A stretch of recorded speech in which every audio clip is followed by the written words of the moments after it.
Now, a story you'll see only here on Fox 11. A vigil in Santa Ana turned violent Sunday as protesters demanding justice took matters into their own hands. Emotions were already high as people mourned pets allegedly killed by a man police are calling a serial cat killer. Fox 11's Christy Fajardo joins us now live from Santa Ana with what police are saying about this vigil. Christy? Yeah, Susan and Alex, police actually had to go in and disperse the crowd because it got that ugly. And the department is now saying that the accused cat killer is out on bail, but they know exactly where he is and that he's not in that neighborhood. Still yesterday, protesters targeted a home they believed was harboring him.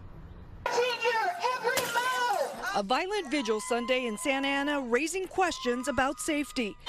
We saw activists break the same window where minutes earlier a young face had peered out. Oh, let's party! Some pushed their way onto the property. And look closely. This man is pepper spraying or macing the residents who are trying to close the gate. Then he does it again.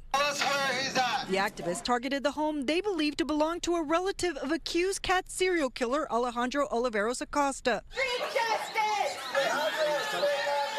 Trouble is, police confirm the 45-year-old who's out on bail is not in the neighborhood.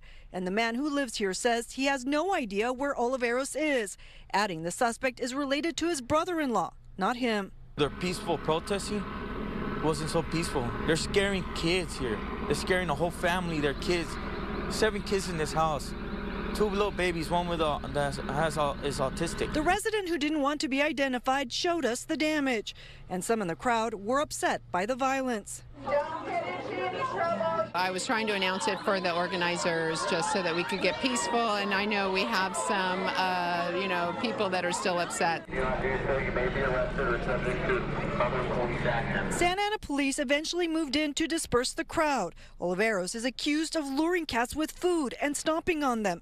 And activists, some with pictures of their missing pets, are outraged he's out on bail. They call our pets property. They're not my property. They can't defend themselves. Santa Ana police say they understand the emotions, but are urging the public to let the criminal courts deal with Oliveros.